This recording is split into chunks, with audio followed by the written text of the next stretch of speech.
Hi, I'm Leonie West from Westerly Design, and I'd like to introduce you to our Flying Bell Curve Triangle templates.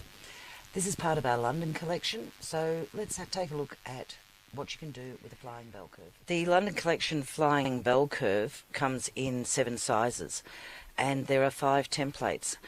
The first template is our 2-inch, 1-inch and 1.5-inch template. There are 3 sizes in this one template. We then have a 3-inch Flying Bell Curve, 4-inch, 5-inch, 6-inch Flying Bell Curve, and we have a collection, so you can buy all of the 5 templates, giving you the 7 sizes in one pack. This is the 4-inch Flying Bell Curve triangle, and with this set of templates you actually get this shape that comes from the middle. That is fantastic for doing echoing. We can echo these lines, and we can also echo this line. I use that template quite a lot in what I've been doing. What we're sewing with a bell curve is this shape, and because of the way I've designed it, we have a different curve from here to here. It's not a curve that is symmetrical, so it does vary from one side to the other, which gives you a whole lot of more options to use this template with. Marked with reference lines, and I'll now show you some of the designs that I've done.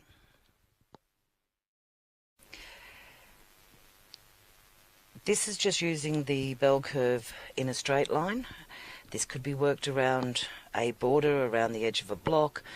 You could use this to fill up a space down the centre of a quilt. Then we have it where we're running in 2 different directions. This is using the 3-inch one. This one I've used the bell curve, and I've sewn my bell curve here to here. I've worked my way across. Doing that, I get 1, 2, 3 flying bell curves. I've come back and put the second bell curves in, and that's given me this secondary pattern.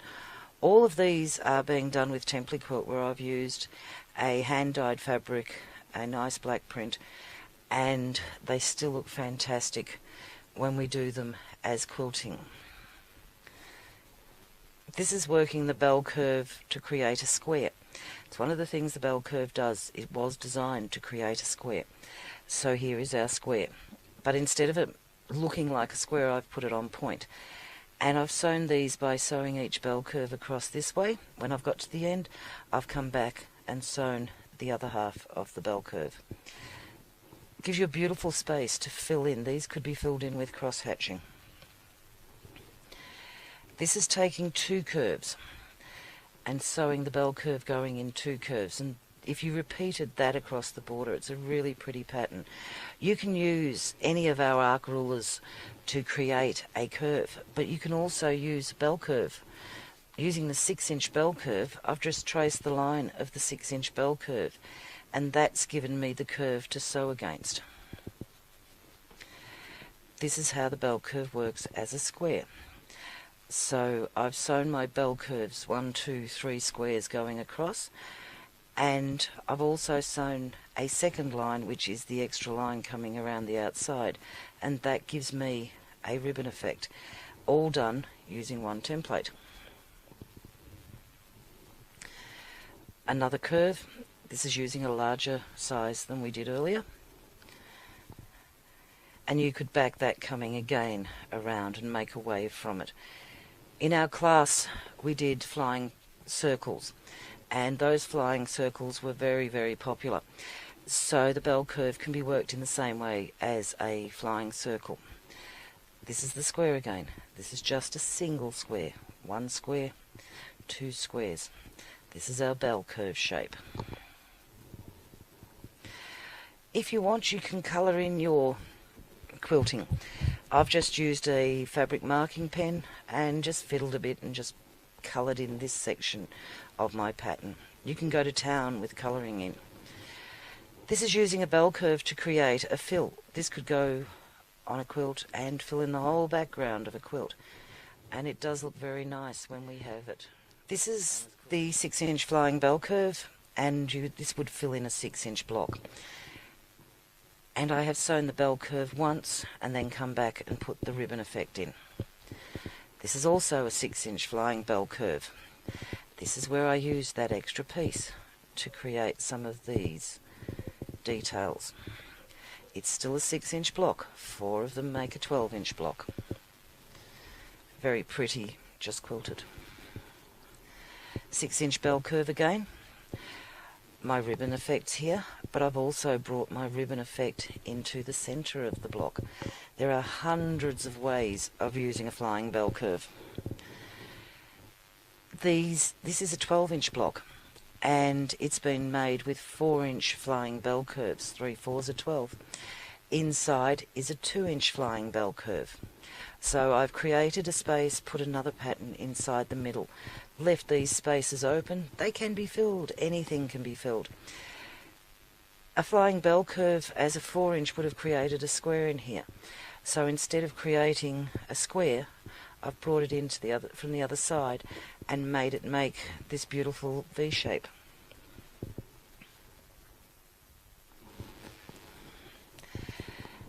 I like to do different things when I'm quilting. I like to play with different textures, create a different look, fill up spaces. Flying bell curve, I've used one flying bell curve in here. I have put a frame with the flying bell curve around the edge, done some echoing. My bell curves are here, and I've got my ribbons again. Then I've stitched a very close line quilting stitch through here, giving that effect. And I really like the way it comes up when it's just done in the silver on the cream.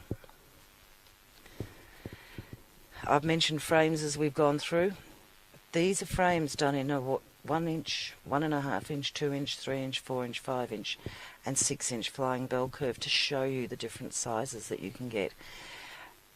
Put that on point inside the other one, you'll get another look. This one here is flying bell curve. I have also put a bell curve on the outside of here, and I've stopped stitching when I've come to here. I've then put cross hatching using the template to create that cross hatching. This one's going a little bit over the top with my quilting. It's what I like to do. My bell curve's been used as the only template used in here except for a straight ruler, which I've done the straight cross hatching in. You can fill these spaces in as much as you like, as heavy as you like, as light as you like. I could have put line work into here. That close line work I've got here could also have gone into this space. I could have put a circle in here. Create your own designs using the flying bell curve. This is a flying bell curve, but instead of using it on a square system, I've marked 8 crosshair lines into this block, and I've used the crosshair lines to give me a reference point to make it go round in a circle. But it is still using the flying bell curve. I've used 2 different sizes in here. This is done using a crosshair system again, but this time I've got 12 crosshair reference lines that I've marked using our 6-point crosshair reference tool. Instead of using the bell curve and having the complete template being used, I've only used the base line of that template. 2 different sizes. I've created these flowers. Here is my bell curve. And then I am using another portion of the bell curve to create the outside frame. You're just using a section of the bell curve to create the petal in here.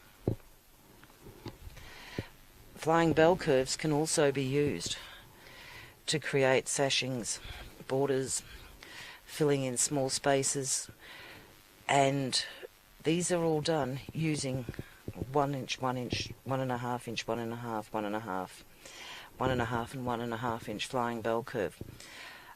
But whatever you want to do, you can do out of all of the sizes. So there is so much you can do with the flying bell. I've just shown you a lot of different patterns that you can do with our flying bell curve triangle. The instructions have a picture on the cover. We also have a picture on the back showing that both in Template Quilting and Just Quilted. Inside, we show you a very simple bell curve being made. Very simple instructions. I know I've shown you a lot of patterns and it's a lot to remember. How do we get it from here to there and go home and be able to replicate the pattern that's on the cover? We've made that easy. These patterns are actually available on the internet, free to download. There are 12 patterns that you can go on the net, download them, and use them to create the patterns that are on the covers. There are 12 patterns on our covers of these templates. But we've also made that easier. You don't have to download it. We've created a book, and it's our quilting inspirations. There are 12 quilting designs. These are all the ones on the covers. The covers tell you which pattern it is. And in this book, we take you from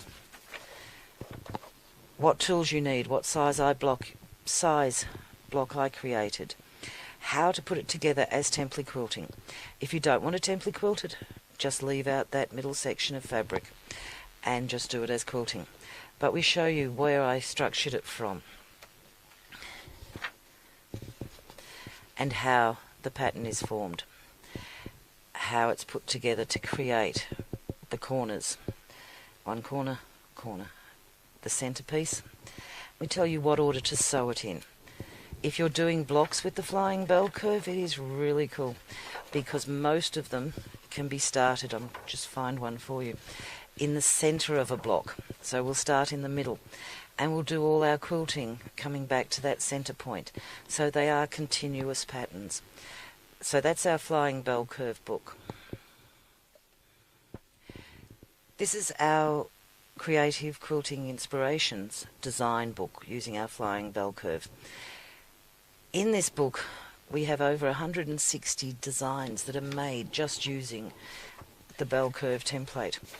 I explain how the bell curve works and the sizes. This is my rating system of patterns, and it takes you from starting out confident, new to ruler work people who are quite confident and like to push it a little bit further, and this one is for those who just can't help themselves. This is for people who like to put all those fancy lines in and the bits and pieces and make a block take 3 hours to sew. I like doing that. I then explain the bell curves, how they work, what the measurement means, explain how to use them to create a border that will fit most size borders that you can have. Instead of having them touch here, we cross them over and that will compress the size of it. There's many ways to change the size of something.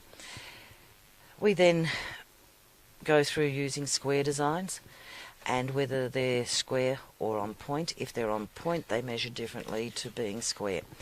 And then we show you patterns, telling you how, not how to make them as instructions, but you can very easily follow these diagrams to create your own designs or create these designs.